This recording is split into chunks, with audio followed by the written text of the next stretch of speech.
আন্তর্জাতিক গণতন্ত্র দিবস এবং স্বৈরাচারের বিরুদ্ধে গণ আন্দোলনে নিহতদের স্মৃতির প্রতি শ্রদ্ধা জানাতে 2 দিনের কর্মসূচি ঘোষণা করেছে বিএনপি। বুধবার নয়াপল্টন দলের কেন্দ্রীয় কার্যালয়ে এক সংবাদ সম্মেলনে এ তথ্য জানান বিএনপির যুগ্ম মহাসচিব শহীদুদ্দিন চৌধুরী অ্যানি। 15 সেপ্টেম্বর গণতন্ত্র দিবস আপনারা সবাই জানেন। ইতিমধ্যে আমাদের যুগ্ম মহাসচিব হাবিবুর নবী খান সোহেল বিস্তারিত আপনাদের সামনে ভূমিকা এবং কথাবার্তা তুলে ধরেছেন। জাতীয়তাবাদী দল ইতিমধ্যে 2 দিনের কর্মসূচি হাতে নিয়েছে, তার মধ্যে 14 সেপ্টেম্বর এবং 15 সেপ্টেম্বর। 14 সেপ্টেম্বর আমরা বিগত আন্দোলন সংগ্রাম এবং বিশেষ করে ছাত্র গণ আন্দোলনে যারা শহীদ হয়েছেন, সর্বোপরি 15 বছর এবং গত প্রায় 1 মাসের উপরে, 1 মাস সর্বশেষ জুলাই আগস্ট, যারা শহীদ হয়েছেন তাদের স্মরণে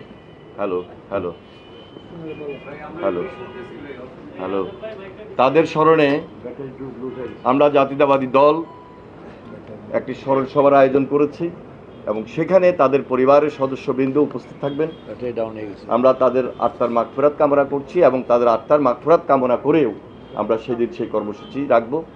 তাদের পরিবারের সদস্যবৃন্দ এবং বিশিষ্ট জন বলতে যারা বিশিষ্ট সাংবাদিক, শিক্ষার্থী, শিক্ষাবিদ, শ্রমিক নেতৃবৃন্দ, ছাত্র নেতৃবৃন্দ, সামাজিক সাংস্কৃতিক নেতৃবৃন্দ, পেশাজীবী নেতৃবৃন্দ সেখানে তাদের বক্তব্য তুলে ধরবেন এবং সেই স্মরণ সভায় আমাদের স্মৃতিবিদ জড়িত, যেহেতু এটা একটা শোকের আবহাওয়া তৈরি করবে, সেখানে শোকার্ত কিছু গণসঙ্গীত আমরা সেখানে আমরা তুলে ধরব এবং আমাদের অঙ্গ সংগঠনের মধ্যে জাতীয়তাবাদী ছাত্রদল সর্বোচ্চ সহযোগিতা করবেন এবং আমাদের অন্যান্য অঙ্গ সংগঠন, ছাত্রদল, পাশাপাশি যুবদল, স্বেচ্ছাসেবক দল এবং আমাদের কৃষক দল সহ আরও কয়েকটি অঙ্গ সংগঠনও সেখানে উপস্থিত থাকবেন। তবে প্রোগ্রামটি বিএনপির উদ্যোগে অনুষ্ঠিত হবে।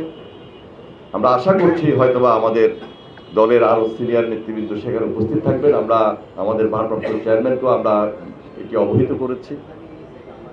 আপনাদের সকলের সহযোগিতায় সেই স্মরণ সভাটি আমরা যেন সুন্দরভাবে করতে পারি এবং একটা শোকের আবহাওয়ার মধ্য দিয়ে বিএনপি গণতন্ত্র দিবসকে যেন আমরা সম্পূর্ণভাবে আমাদের সেদিন আমাদের সর্বপ্রথম প্রোগ্রামটি আমরা করতে পারি, সেজন্য আপনাদের সহযোগিতা কামনা করছি। আমার মনে হয় এই মুহূর্তে আর বেশি বক্তব্য তুলে ধরার প্রয়োজন নেই। জাতীয়তাবাদী ছাত্রদল সর্বাত্মক সহযোগিতা করবেন এই প্রোগ্রামটিতে এবং অন্যান্য অঙ্গ সংগঠন তাদের সহযোগিতা নিয়ে আমরা এই প্রোগ্রামটিকে সাকসেস করব। এছাড়া সাধারণ মানুষ সেখানে অংশগ্রহণ করবেন। আমরা আপনাদের সহযোগিতা কামনা করছি। ধন্যবাদ। আসসালামু আলাইকুম। সকলের স্মৃতির প্রতি শ্রদ্ধা জানিয়ে সেই সমস্ত শহীদ পরিবারদের উপস্থিতিতেই সমাবেশ অনুষ্ঠিত হবে 14 তারিখে শহীদ মিনারে। এর পাশাপাশি 15 তারিখ যে গণতন্ত্র হারিয়ে গিয়েছিল, যে গণতন্ত্রকে ছিনিয়ে নিয়ে যাওয়া হয়েছিল, যে গণতান্ত্রিক অধিকারকে কেড়ে নিয়ে যাওয়া হয়েছিল, কেড়ে নিয়েছিলেন যুগশ্রেষ্ঠ স্বৈরাচার শেখ হাসিনা। আজকে একটি স্বৈরাচার মুক্ত পরিবেশে সেই গণতন্ত্র দিবস আমরা পালন করব আগামী 15 সেপ্টেম্বর।